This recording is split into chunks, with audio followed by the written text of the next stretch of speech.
So yun, question naman ni Alan Memoracion. So, sir, ano po ba yung Kajok? Legit po ba yun? So itong Kajok, ano siya? Kasi may mga nakasabay akong ganito. Learning center yung Kajok. Tama ba? Basta alam mo, may nakasabay ako. Kasi may na-interview din ako na Kajok eh. So, tinatanong ako yung legit po ba yung Kajok. Para sa akin naman kasi, lahat naman ng learning center legit. Kasi hindi naman sila magtatayo ng learning center kung di sila legit eh. So, sa mga hindi nga pala nakakaalam ng pag-a-apply dito sa South Korea, kailangan yung mag-aral ng Korean language. So, pag nag-aral kayo ng Korean language, kailangan nyo ipasa yung exam. Pag napasa nyo yung exam, medical, so maraming proseso.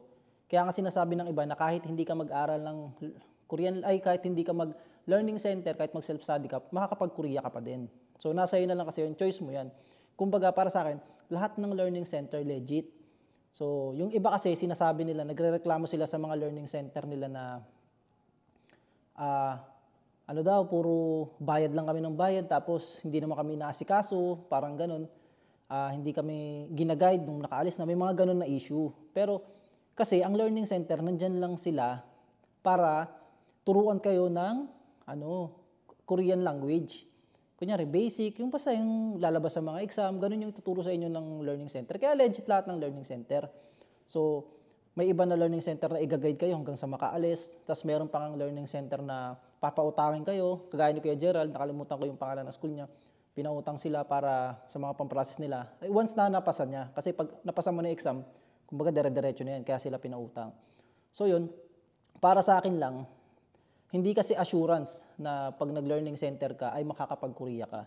Kumbaga yung learning center, nandyan sila para turuan kayo ng Korean language kasi Korean language yung kailangan natin para mapasa yung exam. So kaya nasa iyo kung magsa-self-study ka or learning center. So para sa akin lang, kaya yung iba na sinasabi hindi legit yung mga gantong learning center kasi nga parang napapabayaan sila. Kumbaga nasa inyo rin kasi. Nasa atin din kasi, kunyari, ako, gusto ko din mag-learning center ng mga time na yun kasi wala rin akong pera. So, kaya nag-self-study ako. So, nakapunta naman ako dito sa South Korea. So, yun para sa akin lang, yung learning center, andyan sila para turuan tayo ng Korean language para mapasa natin exam. Tapos, bonus na yung i-guide nila tayo di ba? Kung ganun yung learning center nyo, maswerte kayo. Pag i-guide kayo ng learning center nyo, tapos yung learning center nyo ay nagpapautang, para makaalis kayo, talagang tumutulong sila sa mga aspirants. Kasi maraming ganun na learning center na kagaya ng learning center ni Kuya Gerald, pinautang sila. Nung nakapasa na sila na exam, tapos nagpa-process na sila ng papel, pinautang sila. Parang 50,000 nata inutang niya.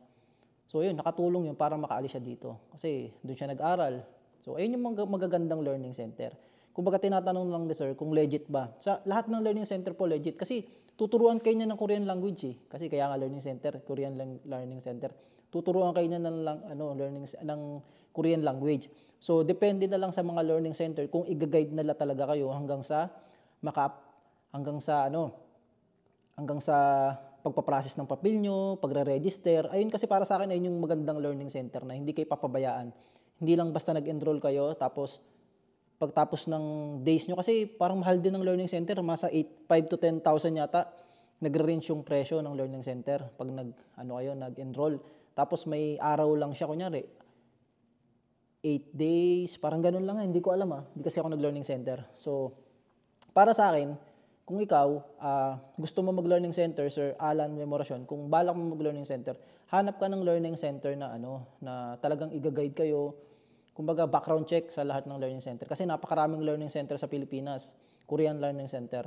So background check, tapos check nyo ba kung hindi nila pinapabayaan yung mga estudyante nila, kung i-guide talaga nila, kung mas maganda kung nagpapautang sila once na nakaalis ka na, once na nakapasa mo exam, nagpapautang sila ng pamprocess nyo ng papel. So yun, para sa akin ganun yung magandang learning center. Pero lahat ng learning center legit. Kumbaga nagkakaproblema lang kasi yung iba pinapabayaan nila yung estudyante nila.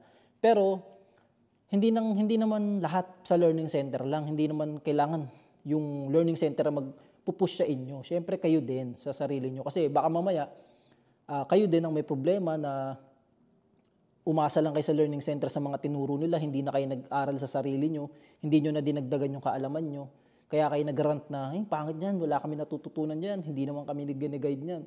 Baka mamaya kayo din yung may problema, yung mga nag-aaral sa learning center. Kasi hindi rin natin pwedeng isisi sa learning center Basta para sa akin, nandiyan yung learning center para turuan tayo ng Korean language at mag-guide para sa pagpaprocess ng papel at pag-apply dito sa South Korea. So yung bonus na yung mga nagpapautang. Kaya kung yung learning center na makikita nyo ay ganun yung nagpapahiram, tapos i-guide talaga kayo, ano yun, magandang learning center yun para sa akin. Ayun, ang ganda na lang. Medyo mahaba yung sagot natin, pero yun, para sa akin ganun yung learning center.